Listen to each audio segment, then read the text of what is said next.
তাই তাদের পরিশ্রম, আপনাদের সবার সহযোগিতায় আশুগঞ্জের ৮টা ইউনিয়নের প্রত্যেকটাতে আপনারা বিপুল ভোটে হাঁস মার্কাকে জয়যুক্ত করেছেন।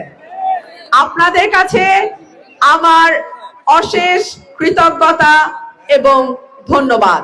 আমি রব্বুল আলামিনের দরবারে দোয়া চাই, আগামী ৫ বছর সরাইল আশুগঞ্জকে বাংলাদেশের মডেল উপজেলা আল্লাহ যেন কবুল করেন, আমরা যেন সরাইল আশুগঞ্জকে মডেল উপজেলা হিসেবে তৈরি করতে পারি। আমি আপনাদের সবার দোয়া ও আসসালামু আলাইকুম প্রিয় দেশবাসী।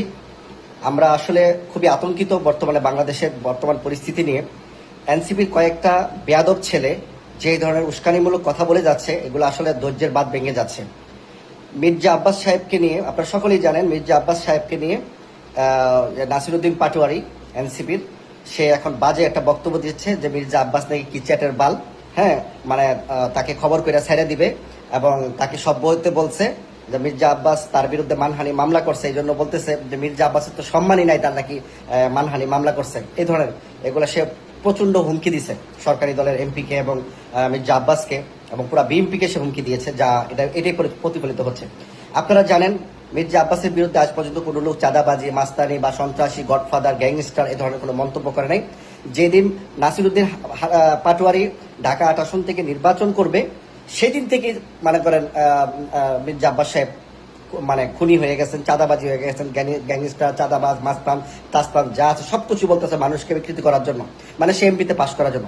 ইতিহাস সাক্ষী আছে, পুরো বেয়াদব, স্টুপিড, বেইমান, যা কখনোই ভালো রাজনীতি সাফল্য অর্জন করতে পারে না। নাসিরউদ্দিন পাটোয়ারি তারই একটা অংশ। আজকে তার বিরুদ্ধে মামলা করবে, মানহানি, তার জন্য সে হুমকি দিচ্ছে। সে রাষ্ট্রের উপরে আইনের উদ্দেশ্যে, মানে সে আইনের মধ্যে না, সে বেয়াদবি করবে, যত খারাপ আচরণ করো, মানুষের ইজ্জত নিয়ে খেলামেলা করুক, কিন্তু তার বিরুদ্ধে মামলা করতে পারবে না, এই সেই নাসিরউদ্দিন পাটোয়ারি। তাহলে আপনারা বুঝেন ডক্টর ইউনূস মোহাম্মদ তাদেরকে, এনসিপির এই ধরনের ছেলেদেরকে কতটুকু লাই দিয়েছে, প্রশ্রয় দিয়েছিল এই বাংলাদেশকে অশান্ত করার জন্য, বাংলাদেশকে মানে খুব খারাপের দিকে নিয়ে যাওয়ার জন্য। তাহলে আপনারা চিন্তা করে দেখেন, প্রিয় দেশবাসী, বিচারটা আপনারাই করবেন।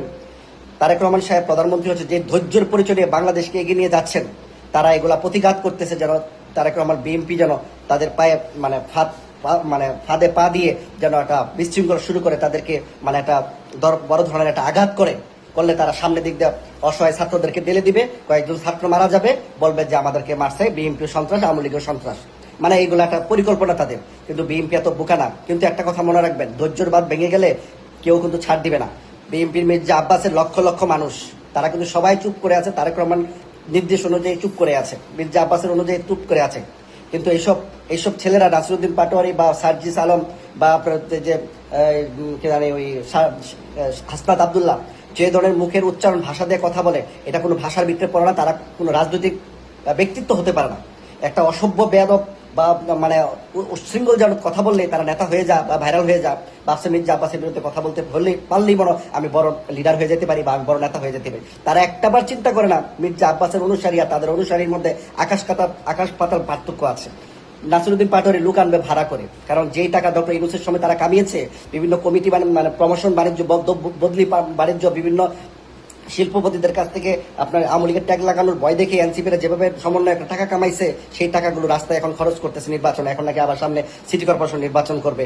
তো এগুলো জনগণ প্রতিরোধ করবে, আর যেদিন প্রতিরোধ করবে তোমাদের অস্তিত্বে বাংলার মাটিতে থাকবে না, কোনো সরকার লাগবে না, কোনো বিএনপি লাগবে না, জনগণই তোমাদের সেই প্রতিঘাত করে ফেলবে। আমি নাসিরউদ্দিন পাটোয়ারিকে হুঁশিয়ার করে দিতে চাই, ভদ্রতা শিখো। তোমার বাবা মার যদি চুল পরিমাণ ভদ্রতা তোমার ব্লাডের ভিতরে দিয়ে থাকে, তাহলে মানুষের সামনে কিভাবে উচ্চারণ করতে হয়, কিভাবে ভাষা ব্যবহার করতে হয় শিখে নিবা। মাইকের সামনে, সাংবাদিকের সামনে আসলেই বেয়াদবের মতো কথা বলা শুরু করে দিবা, তুমি বড় নেতা হয়ে গেছো। এইসব বড় নেতা 17 বছর আমরা দুইয়া ফালাই দিছি। শেখ হাসিনার বিরুদ্ধে একমাত্র প্রতিবাদ আমরা করেছি, কিন্তু কখনো এরকম অসভ্য বেয়াদবের মতো আমরা আচরণ করি নাই। আমরা শেখ হাসিনার বিরুদ্ধে দুর্নীতি, দুঃশাসন, দর্শন, অনিয়মের বিরুদ্ধে প্রতিবাদ করেছি, গণতন্ত্র রক্ষার জন্য প্রতিবাদ করেছি, ভোটারদের অধিকারের প্রতিবাদ করেছি, মানুষের নৈতিক অধিকার নিয়ে কথা বলছি। কিন্তু এরকম অসভ্য বেয়াদবের মতো কোনো আমরা প্রতিবাদ করে নাই। মানুষ প্রতিবাদ করবে যুক্তির মাধ্যমে। তোমরা কি ধরনের প্রতিবাদ করো? মির্জা আব্বাসকে নিয়ে টিটকারি, ফাইজলামতি করো। তোমার বাপের চেয়ে বয়স বেশি। এই বেড়া যখন মন্ত্রী, তখন তোমার মনে বেড়ার তোমার জন্ম হয় নাই। বেড়া যখন মন্ত্রী বাংলাদেশে, আর এই বেড়াকে তুমি চাঁদাবাজ বলো, গ্যাংস্টার বলো, মাফিয়া বলো, তুমি ফেল করাতে না। তো এগুলো আমরা সাবধান করে দিচ্ছি। বিএনপির ধৈর্যের বাঁধ ভাঙবে না, জনগণের ধৈর্যের বাঁধ ভাঙবে না। আর মনে রাখবা, বাংলাদেশের সকলেই আইনের ঊর্ধ্বে না, আইনের মধ্যে সকলকেই থাকতে হবে, সে যত বড় হেরামোলা লোক বাংলাদেশের হোক না কেন। প্রিয় দেশবাসী, আপনাদের কাছে বিচার দিলাম, নাসিরউদ্দিন পাটোয়ারি যে ধরনের আচরণ করতেছে, বিএনপিকে তার ধৈর্যের পরীক্ষা দিচ্ছে কিনা সেটা আপনারা বলবেন। ধন্যবাদ সবাইকে। আসসালামু আলাইকুম। আসসালামু আলাইকুম। Economy is power, information is power. অর্থাৎ অর্থনীতি এবং প্রযুক্তি আজকের দুনিয়ায় পাওয়ার, ক্ষমতা, সব কিছুকে হোল্ড করে। আর এই সব কিছু যাদের ভরপুর আছে, রাষ্ট্রটির নাম কি? যুক্তরাষ্ট্র। প্রযুক্তিতে যেমন বিশ্বের বাবা, ইকোনমিতেও আমেরিকায় বৈশা প্রতিনিয়ত আমি, আপনি, আমরা এই যে কন্টেন্ট আপলোড করতেছি, এটাও আমেরিকাকে আমরা অর্থনীতি সচল করে দিচ্ছি।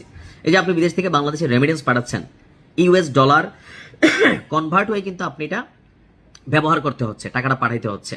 আমরা প্রতিনিয়ত আমেরিকাকে কামাই করে দিচ্ছি।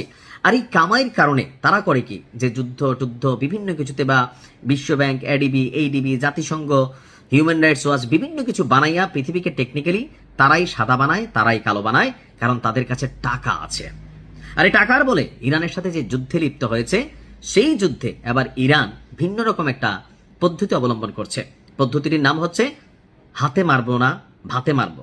এখন ভাতে কিভাবে মারবে? যুক্তরাষ্ট্রকে অর্থনৈতিক চাপে ফেলে পিছু হটতে বাধ্য করবে ইরান। বলা হচ্ছে যে যুদ্ধের 10ম দিনে এসে আমরা যখন ভাবছিলাম ইরান মনে হয় পোতাই গেছে, আসলে পোতাইতেছে না, তলে তলে শক্তি সঞ্চয় করতেছে।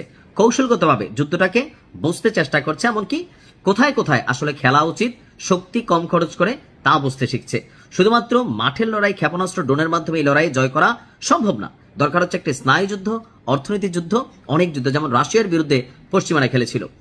ইরান বলছে যে এই সংঘাত থেকে ডোনাল্ড ট্রাম্পকে পিছু হটতে বাধ্য করতে উপসাগরীয় দেশগুলোর উপর আক্রমণ অব্যাহত রাখা হতে পারে। অর্থাৎ মধ্যপ্রাচ্যের যে রাষ্ট্রগুলো, এখানে এই পশ্চিমা রাষ্ট্রগুলো, যুক্তরাষ্ট্র বিলিয়নস অফ ডলার বিনিয়োগ করেছে সামরিক বেসের জন্য, বিলিয়ন ট্রিলিয়ন ডলার এখানে বিনিয়োগ করেছে। তো এই যে অর্থনৈতিক যে হাবগুলো আছে বা জোনগুলো আছে, এগুলাকে টানা খেলবে। আর এতে কি হবে? মার্কিন অর্থনীতি ক্ষতিগ্রস্ত হবে। আর যখন ক্ষতিগ্রস্ত হবে, তখন যুদ্ধ চালানোটা অনেক ব্যয় সাপেক্ষ। কারণ এখানে ইরানের তৈরি $10,000 একটা ড্রোনকে উড়ানোর জন্য আমেরিকার $70,000 একটা বিচি খরচ হচ্ছে। বুঝাতে পারছি?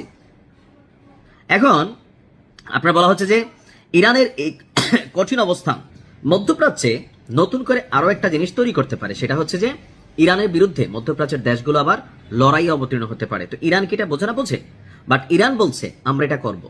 ইতিমধ্যেই তুরস্ক ইরানকে হুঁশিয়ারি দিছে, সৌদি আরব ইরানকে হুঁশিয়ারি দিছে, কাতার তাদের ঘাঁটি ব্যবহার করার জন্য